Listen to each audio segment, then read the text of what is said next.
gonna die, and no one's gonna give a fuck.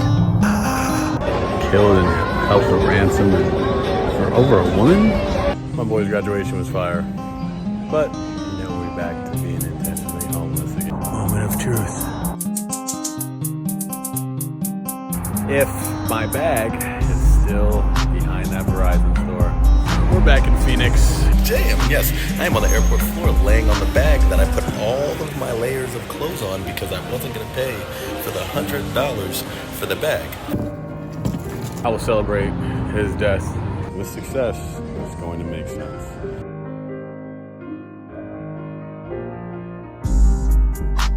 It's wild to hear my voice just say, I believe in you.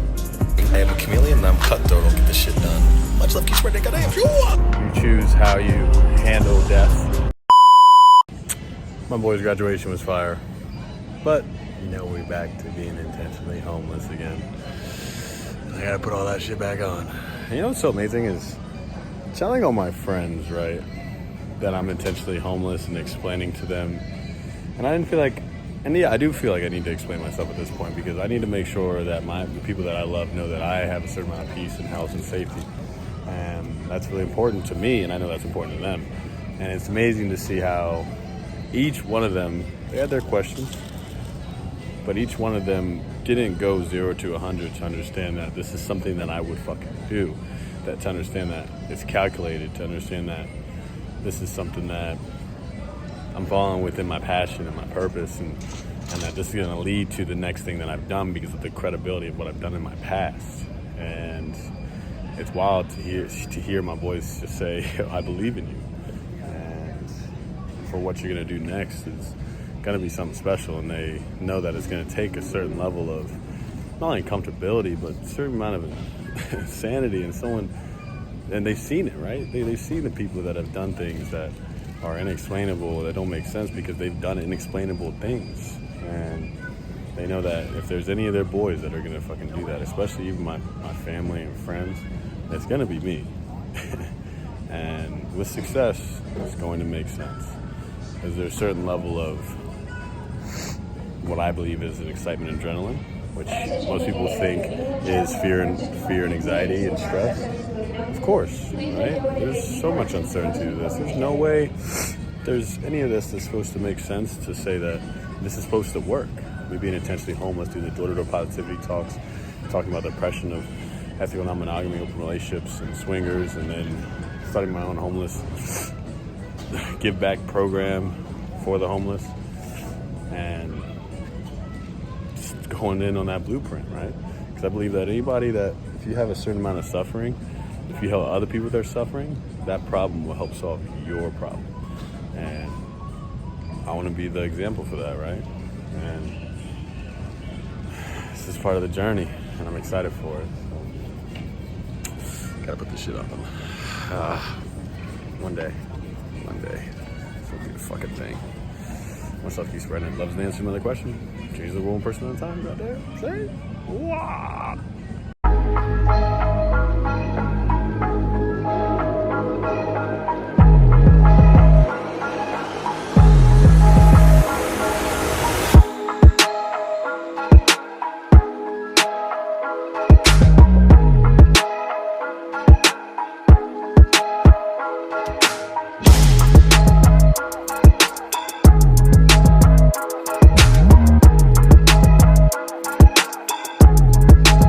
It's your boy Jungle J, hot and ready, live and direct, changing the world one person at a time. God damn. And yes, I am on the airport floor laying on the bag that I put all of my layers of clothes on because I wasn't going to pay for the $100 for the bag. And let me explain to you why I'm rich and wealthy and who I am, right? I am a walking vibe, walking contradiction because I look at both sides to every story.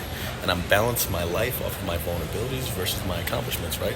Accomplishments is that D1 football player, professionally modeled, worked at a resort in Mexico for 2 years as a entertainer, and also was on Naked and Afraid of Love on a boat in Alaska for 4 months. But I bounced that off of my vulnerability, which is my dad not being there, me almost having a kid maybe 6 years ago, her having an abortion, and me having genital herpes. A lot of things that keep balance in my life. But that's the way I'm going to win this challenge, is by understanding I am a chameleon and I'm cutthroat. I'll get this shit done. Much love, keep spreading it. Goddamn, sure. After this, you will see how I will tell Netflix how I'll play this game. And pretty much it goes into me saying, hey, I live authentically with passion and purpose. But guess what? I will push your grandma down the stairs. Enjoy.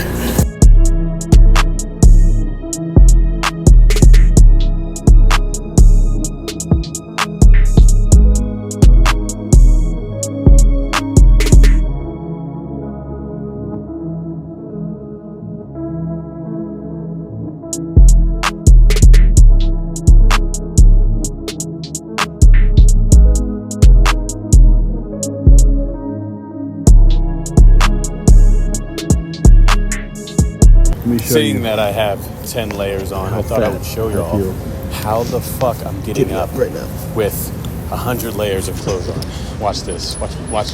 Look, fat as shit. Look at you. Oh no. Oh my god.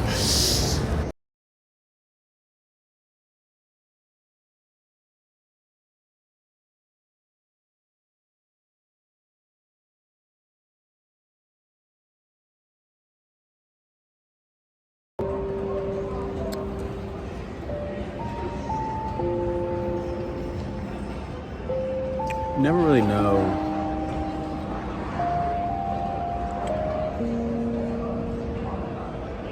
there is one thing for certain, that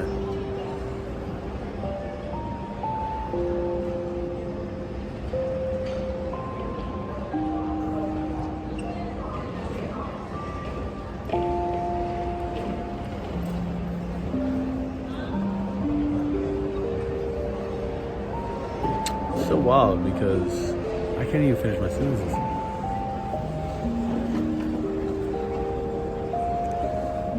Remember when two first came to temptation? It's just, who was this dude in the pink hat, white boots? So this dude's got so much energy and everybody loves him. Every night this man's dancing on the stage, and we were seeing a video of him dancing like Michael Jackson, and he brought maybe 150 people together, and now I'm just receiving this news of how they kidnapped and killed and held for ransom for over a woman? Over a fucking woman, dog?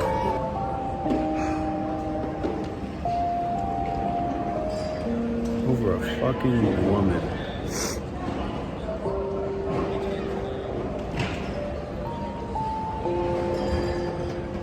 Came back to temptation multiple times and went out to Isla, and always taking care of everyone around him and showing good energy and really investing time.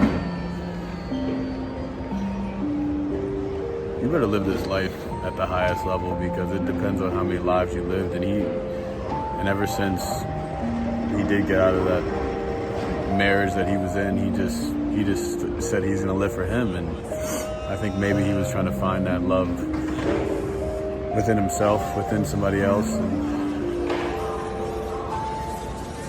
And you only can, that's where I guess it leads you at the end of the day. When you're trying to search for things outside of yourself, or maybe he's a very trusting dude, and he really wanted to find a woman that cared about him, and vice versa. And remember we went out to Isla, and he taught us how to do this monkey culture dance.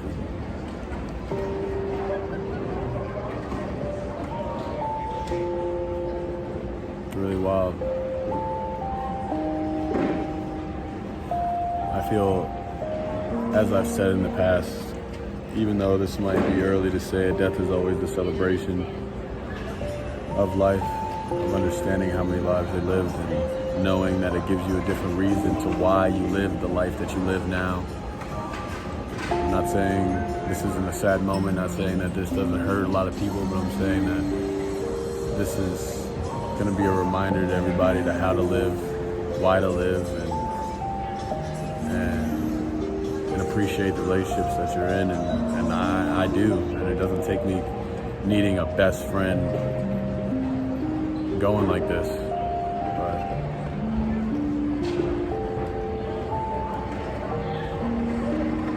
I'm gonna live for two as well.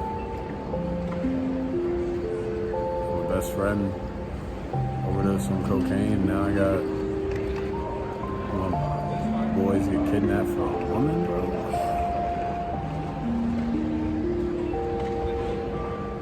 I'm gonna celebrate the times that we had together. I'm gonna cherish those. And this next journey is gonna be for him, for real. I know that's what he would have wanted. I know that's what he would have wanted.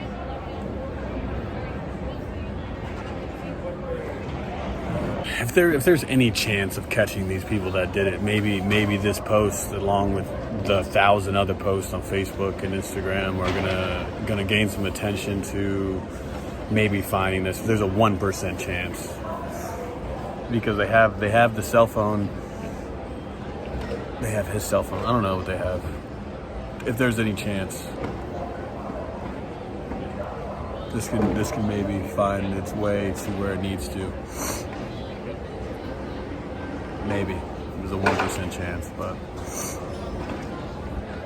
I'm gonna celebrate this.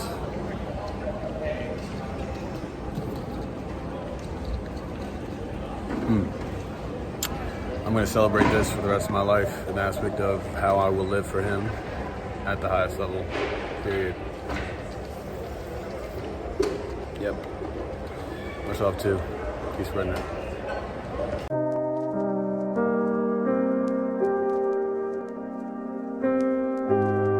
All right, we're back in Phoenix, and I just got some Chipotle. Spent the past 6 hours actually editing one of the videos. And also found out today that one of my best friends ended up getting kidnapped and killed. It's kind of crazy too. It's crazy. Met him at Temptation. He became one of my best friends, and we asked me over a woman. He had an appointment or some.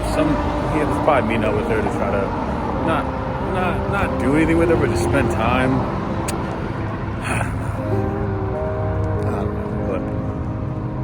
Yeah, but as I will say, I will celebrate his death in the aspect of I will not mourn. It is sad, but there's no light without dark. There's no peace without war. There's no sunshine without rain and shit. So you choose how you handle death and the way you look at it, and I'm going to handle it in the best way possible. Understanding that this next journey is going to be for him. It's definitely still hits though. But I'm about to go see if my bag is still behind that Verizon store. Yeah. Over under, it's in there. Let's see. Goddamn.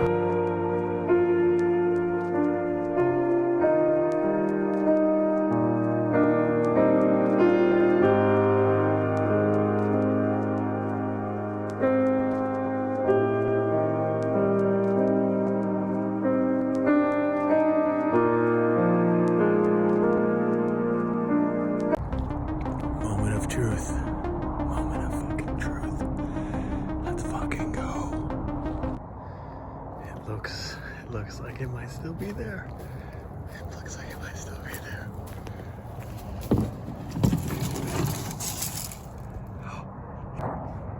Yes, sir. Yes, sir.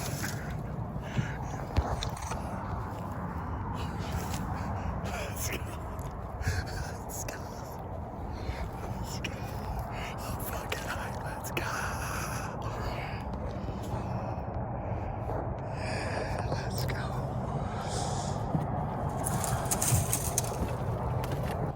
So I'm back to setting up at my spot.